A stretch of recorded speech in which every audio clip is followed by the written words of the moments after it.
Sometimes we feel anxious because we are being chased by an external factor, in the same way that our ancestors were chased by lions and saber-toothed tigers. However, other times, there are no lions at all, and yet we are still running away from something that is within us. In these latter cases, we are more like a deer that is frozen in the headlights.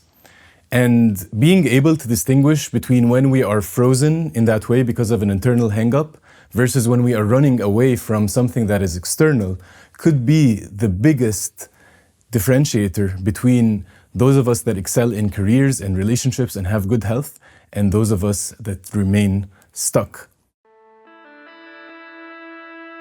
Welcome to the Human Recovery Lab, where science-backed ideas meet real human stories about how life's hardest moments can become our healthiest comebacks.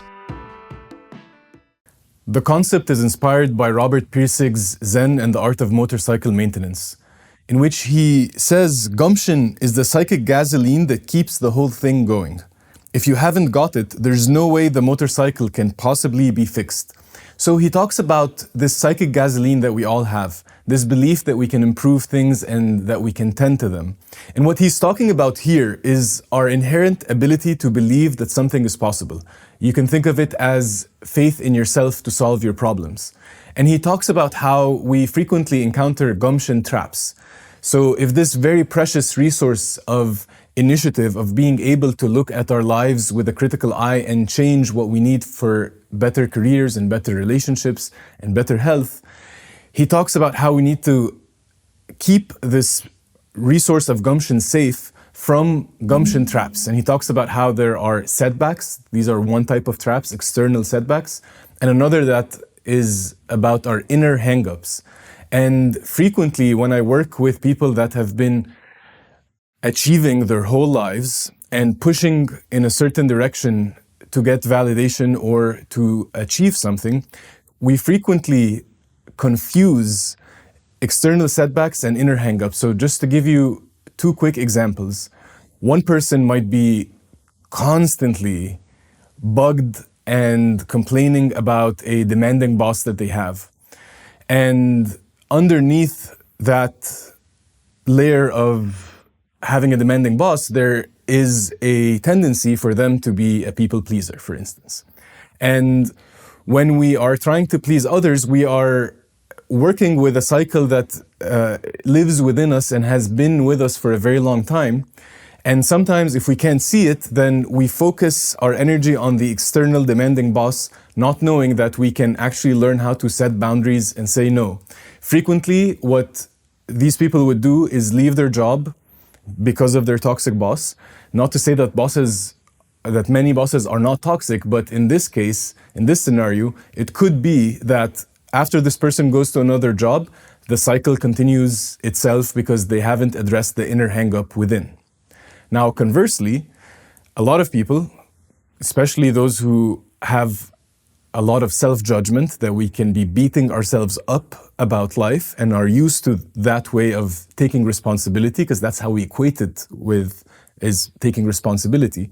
Sometimes we can be going through a really harsh external setback, such as a financial crisis or a divorce or a really rough time that involves multiple people, not just us. And yet we are taking all the blame as though there's something that is wrong with our personality, and if we fix it, then everything will be fixed. And that is taking an external setback and thinking of it as an inner hang-up, and that can be very dangerous, as we'll soon see.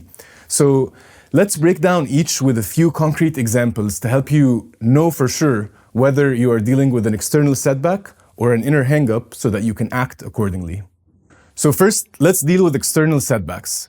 As I mentioned, a lot of us high achievers can be prone to confusing external lions that are chasing us with personal failures. However, lions are real and they do exist, and especially in this day and age, there are so many external pressures that would be very dangerous for us to internalize, and yet we do that very casually because society has taught us that this is how we should take responsibility. So the first example I want to talk about are diseases or health setbacks.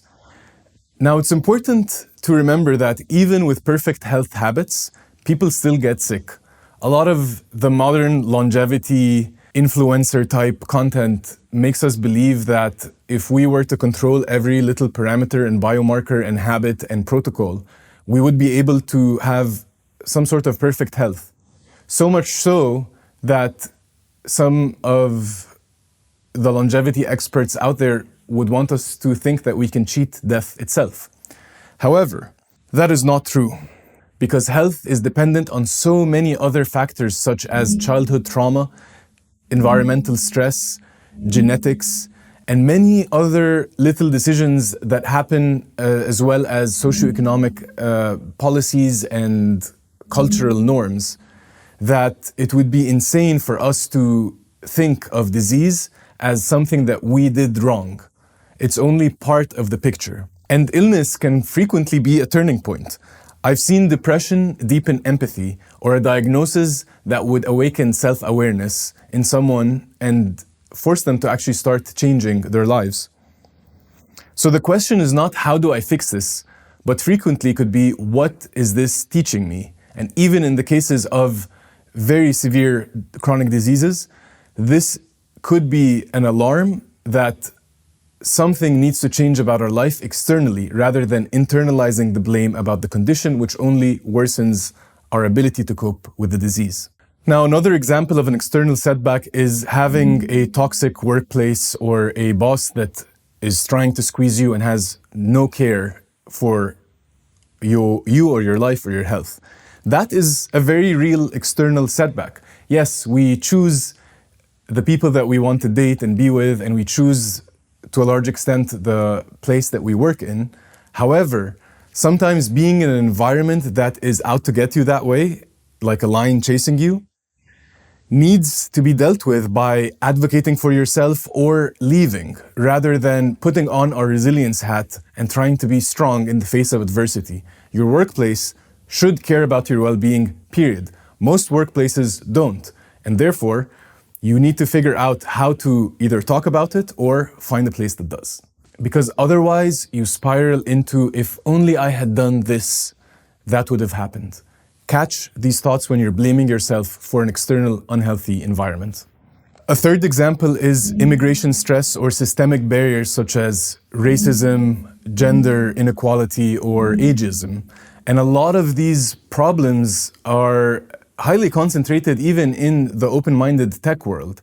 And we need to be very aware that these barriers, including visa uncertainty and feeling locked into a specific situation, again, are external threats. Internalizing them would be very dangerous for our psyche and this precious ability to cope with life, thinking that these issues that are happening because of the color of our skin or the age that we have passed or the gender that we have are, again, a problem that we need to solve in our own lives. The last example is financial loss or financial troubles. And we have to remember that we are part of a web of economics. And frequently, and I'll speak for myself, I went through a lot of financial hardship a few years ago where I went from feeling very financially secure to being in debt and finding it really hard to figure out how I'm going to pay for things like rent and very basic things that I took for granted before. However, if I were to think of this as an identity, a personal failure of mine, which I did for a while until I realized this, I would not have been able to climb out of it. Because then I'm creating an identity about myself being bad with money, for example, versus seeing myself as someone who's going through financial hardship and needs to be diligent to get through the storm. So this is the critical distinction. Once you realize that there is a lion chasing you, you can't potentially sit and meditate because you will be eaten. However, if you start analyzing your environment and you realize that you are feeling anxious, despite there not being any external threat, such as the ones that we discussed, but also there are many others, such as war and famine, then you are in luck because liberation can happen by addressing a lot of these inner hangups, and then we can properly diagnose and move towards changing some of these thought patterns that can actually get us to where we need to be. And so let's now discuss hangups. Hangups are what keep us frozen even when the path is clear, even when we're not being chased by a lion. So what are these and how can we start changing them? So one example of a hangup is being an overachiever. Frequently, we've created a pattern of validation, sometimes that we've adopted from our families, others from school, others from teachers. None of these patterns are forced upon us because of malice, but we internalize certain thoughts and based on how we have been rewarded when we were young. So being an overachiever is frequently paired with being a people pleaser. And that can be very dangerous when it comes to pushing ourselves beyond our limits. Dr. Gabor Maté identifies the 4 characteristics of a stress-prone persona. He talks about a lot in the book When the Body Says No and how stress is tied to a lot of diseases, such as autoimmune diseases, but also talks about cancer and things like IBS. And so the 4 characteristics are a difficulty in saying no, a compulsive need to put others' desires before ours or other needs before ours, an over-identification with a sense of duty or responsibility, and then number 4 is suppression of healthy anger. Sound familiar? Now, these are not external lines. These are internal ways of being that drive stress, inflammation, burnout, and ultimately chronic diseases. The tragedy is that we tend to think of these as strengths, and that keeps us doing them over and over again. However, the beauty is that because they're hangups, we can address them with a lot of techniques that we cover in all the other videos. A second type of hangups are related to shame. Shame is such a strong motivator, and Brené Brown talks about how there are these 3 characteristics of shame. The first is that we all have it. The second is that we hate talking about it. And the third is that once we talk about it, it dissipates. And the way shame is different from guilt is that when we have guilt, we tend to say, I did something wrong. However, shame sounds more like there is something wrong with me. And so shame keeps us stuck, and shame and addiction are so intertwined that we don't know where one starts and the other ends, because it is all propagated through one thought pattern that we keep telling ourselves about ourselves, which is that we are not good enough, or if people really knew me, they would leave, or it could go into an imposter syndrome, such as what we may feel during our performance reviews when someone gives us a negative review. If we don't have a healthier relationship with shame, then whenever we receive any kind of negative criticism, we will crumble immediately because we don't have that buffer that we can build on our own, because shame is a hangup. So the next time you're feeling anxious, I want you to think about whether the anxiety is coming from an external lion that is chasing you, or are you more like a deer in the headlights, stuck and frozen because of old narratives? The difference between those can be critical to your career, your relationships, and your health.